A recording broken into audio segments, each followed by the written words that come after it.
ইমাম হোসাইন একটু চালাক প্রকৃতির মানুষ ছিল। দেখে বলে, না না, তুমি দামি না আমি দামি? না না নাতি তো নানায় মিষ্টি হাইসা কয়, ও নাতি হোসাইন, তুমি বলো কে দামি? সুবহানাল্লাহ। কোন হোসাইন দেখে বলে, না না, আমি দামি, আমি দামি। কোন রহমাতুল লিল আলামিনের চাইতে দামি আর কেউ হইতে পারে? কিন্তু এখানে বলতেছে, না না জি, আমি দামি। রহমাতুল লিল আলামিন মিষ্টি মিষ্টি হাসতেছে। সুবহানাল্লাহ। কোন মিষ্টি মিষ্টি হাসে। সাহাবীরা অবাক, কি বলে হোসাইন নবীর চাইতে নাকি দামি? অবাক দৃষ্টিতে সাহাবীরা তাকিয়ে আছে, কিছু বলতে পারে না, কারণ নানা নাতি তো। যদি নাতিকে বলে নানা কষ্ট পাইবে, কেমন কষ্ট দেখেন। রাহমাতুল লিল আলামিন নবী নামাজে দাঁড়াইতেন, ইমাম হাসাইন কাঁধে গিয়ে উঠতেন। সুবহানাল্লাহ বলেন। কোথায় উঠতেন? কাঁধে চড়ে বসতেন। আল্লাহ পাক ফেরেশতাদেরকে বলে, দেখ নানা নাতির কি সম্পর্ক, আর নানাকে গিয়ে বলো আমার বন্ধু হাবিবুল্লাহকে বলো, যতক্ষণ পর্যন্ত হোসাইন কাঁধ থেকে না নামবে ততক্ষণ পর্যন্ত জানি রহমাতুল লিল আলামিন সিজদায় থাকে। সুবহানাল্লাহ। কেমন সম্পর্ক! একদিন রহমাতুল লিল আলামিনকে ডাইকা বলে, নানা, সবাই দেখি ঘোড়ায় চড়ে চড়ে বেড়ায়, ঘুরতে যায়, আমাদেরকে একটা ঘোড়া কিনে দিবানি? রহমাতুল লিল আলামিন তাকায়া বলে, নানা রে নানা, আয় আয় আয় আমার বুকে আয়, আমি রহমাতুল লিল আলামিন নিজে ঘোড়া হইলাম, ঘোড়ার সওয়ারি হইয়া তোরা ঘোড়া চালা। সুবহানাল্লাহ বলেন।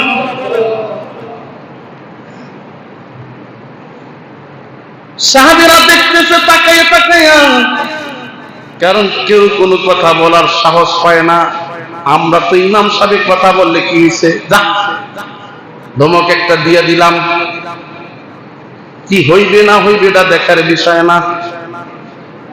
একটা হাদিস আপনাদের বলেই যাই, নবী আমার জানে যে সুন্নাত শোনো, এই পৃথিবীতে আমি জজ, ব্যারিস্টার, উকিল, মুক্তার, ম্যাজিস্ট্রেট হবে, আমি এইগুলা তোমাদের মাঝে রেখে যাই নাই।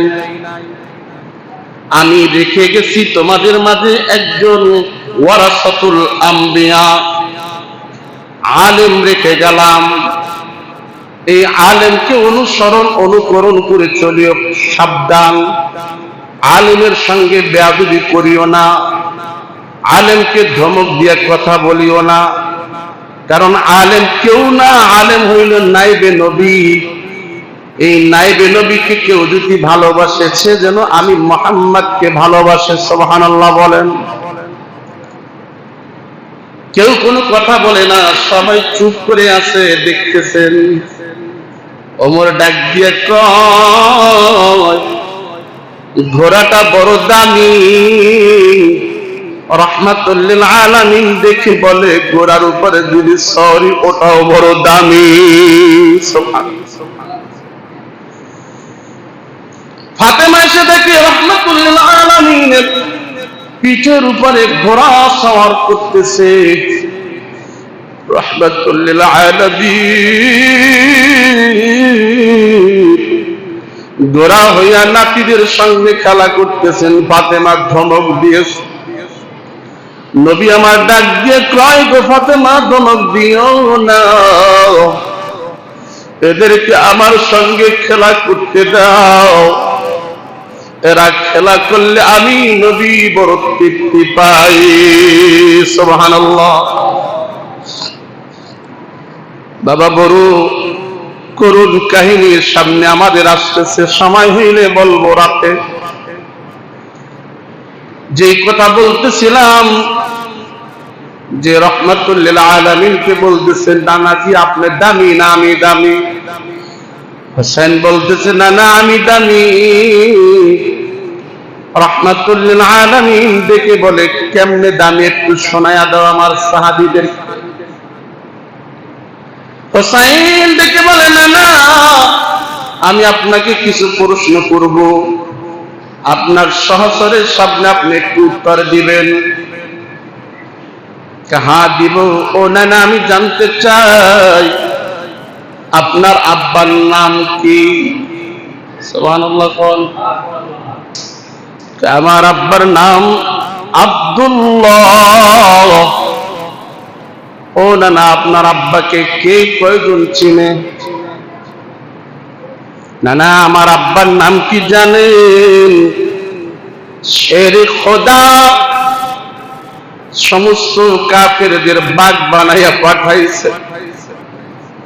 আমার আব্বা আলী রাদিয়াল্লাহু তাআলা আনহু রহমাতুল লিল আলামিন মিষ্টি মিষ্টি হাসতেছে। এবার আবার ডেকে বলে, ও না না বলো দেখি না না তোমার মায়ের নাম কি? রহমাতুল লিল আলামিন মিষ্টি হাসা বলে, আমার মায়ের নাম হইছে আমিনা। সুবহানাল্লাহ বলেন।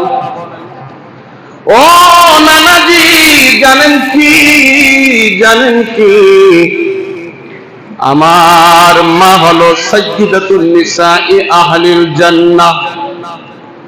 সকল নারীদের সরদারিনী হবে হাসরের ময়দানে।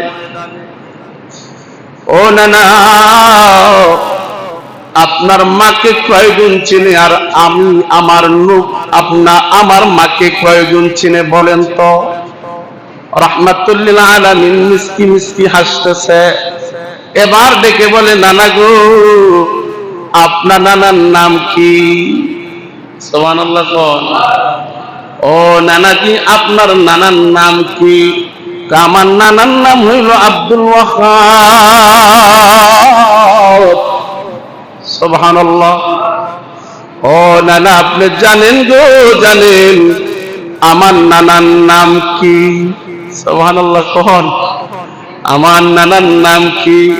আমার নানার নাম সাইয়্যিদুল মুরসালিন শফিউল মুজতাবিন রহমাতুল লিল আলামিন শফি কাউসার নূরে মুজাসসাম রহমাতুল লিল আলামিন শামসুল হিদায়া নূরুন আলা নূর মুহাম্মাদুর রাসূলুল্লাহ সাল্লাল্লাহু আলাইহি ওয়াসাল্লাম। এবার বলেন দেখি নানা আমি মায়ের দিক থেকেও শ্রেষ্ঠ, বাবার দিক থেকেও শ্রেষ্ঠ? ও নানা আমি নানার দিক থেকেও আমি শ্রেষ্ঠ। সুবহানাল্লাহ বলেন।